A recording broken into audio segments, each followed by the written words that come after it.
안녕하세요. 오늘은 친구가 보낸 카톡 내용 중에 가슴을 조금 뭉클하게 하는 내용이 있어서 여러분들에게 소개시켜 드려보겠습니다. 그 친구는 매일같이 아주 좋은 내용을 어디서 그렇게 얻는지 저에게 계속 보내주어 갖고 제가 이렇게 영상으로 여러분들에게 소개시킬 수 있는 많은 자료를 보내주고 있습니다. 그 친구에게 진심으로 감사드립니다. 그 친구는 어디서 그렇게 많은 내용들을 알고 있는지 매일 빠짐없이 보내고 있는 이 내용을 갖고 저는 좋은 내용을 엄선해서 여러분에게 소개하고 있는 겁니다. 그 친구에게 진정으로 고마움을 느끼고 있습니다. 오늘은 어느 여학생의 이야기인데 이 여학생이 12살 때 어머니가 하늘나라로 가시게 되었습니다. 그래서 오빠하고 아빠하고 서서 단란하게 살고 있던 중 중학생이 되었을 때 아빠가 한 여자를 새엄마라고 그러면서 집으로 데리고 왔습니다. 그러면서 그 여자에게 새 엄마라고 부르라고 아빠는 강요를 시작했습니다.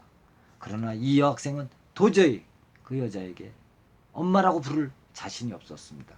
왜냐하면 돌아가신 엄마가 싫어할 것 같은 기분이 들고 또 엄마라고 부르면 돌아가신 엄마가 잊혀질 것 같은 느낌이 들어서 도저히 엄마라고 부를 마음이 없었던 것이죠. 그런데 오빠는 어색하게나마 엄마 하고 있었습니다. 그러자 끝까지 엄마란 소리를 안 하자 아빠는 마침내 해처리까지 들게 되었던 것이죠. 그렇지만 그러면서도 그 여자에게 엄마라고 부르지를 않았습니다. 그럴수록 아빠가 엄마라고 부르라고 할수록 이 여학생은 그 여자가 더욱더 미워지는 것이었죠. 증오감이 생기는 것이었습니다.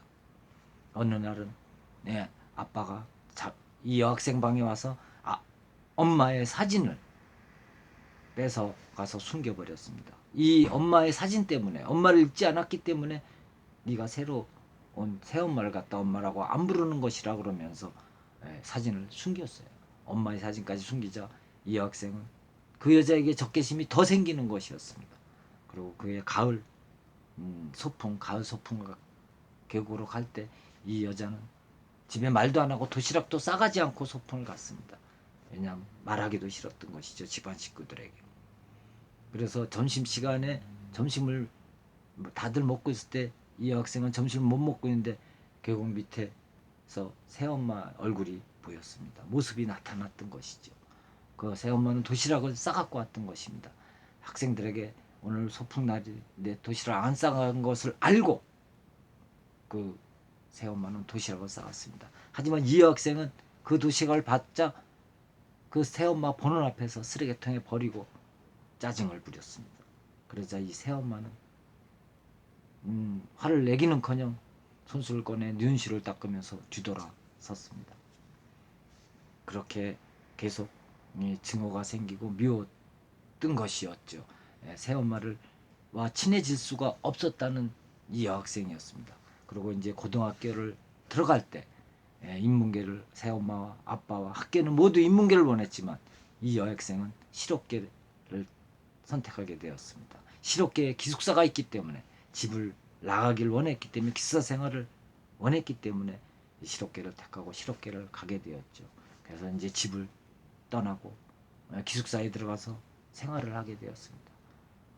그렇게 생활하던 어느 날 가방에 챙겨온 봉다리 중에 꺼내보니 속옷과 한 통의 편지와 돌아가신 엄마의 사진이 있었던 것입니다. 그것을 새엄마가 챙겨준 것이죠. 그리고 편지 내용에 돌아가신 엄마의 사진을 아빠 몰래 여기다 넣었으니 엄마를 그리워 엄마를 보고 싶으면 이 사진을 보라고 적혀있던 것입니다. 이 여학생은 그때서야 새엄마의 진심을 깨달았던 것이었죠. 새엄마가 남들한테는 착하고 아주 잘해주는 엄마로 인식되어 있는데 그것도 유선인 줄 알았던데 그것이 진실이라는 걸 그때 깨달은 것입니다. 그리고 집에 들어올 때 어느 겨울에 집에 들어올 때 눈이 많이 나온 날 새엄마가 나와서 제일 먼저 나와서 이 여학생을 반겼다는 것입니다. 그래서 이 여학생은 그때서 새엄마의 고마움을 느끼고 속상해했던 자신을 죄송하게 생각하고 자신을 후회했던 것이죠. 그 엄마에게 죄송하게 말했습니다. 어제 그러고 엄마를 품에 안으면서 엄마 소리를 하게 되었죠. 누군가에 대한 미움이 한계치를 넘는다면 한 발짝 물러나서 상대를 객관적으로 한번 바라보세요. 때로는 마음 안에 가득한 증오와 적개심 때문에 상대방의 진심을 제대로 보지 못할 수 있지 않습니까? 톨스토이는 이렇게 말을 했습니다. 나무는 제 손으로 가지를 깎지 않는다. 그러나 사람은 제 마음으로 가까운 이들을 베어버린다고 말을 했습니다. 나무는 제 손으로 자신을 깎지 않지만 사람들은 제 마음으로 가까운 이들을 베어버린다는 말이 있듯이 우리는 상대의 증오와 적개심에 찬 마음으로 상대를 보게 되면 진심을 제대로 못 본다는 것이죠. 그렇습니다. 여러분 주위에 나에게 잘해주는 사람에게 그 감정 하나로 조금 기분을 상하게 하는 일이 있습니까? 그런 일이 없도록 노력하며 사는 것도 지혜 있는 삶이 아닐까 이렇게 생각이 들었습니다. 감사합니다.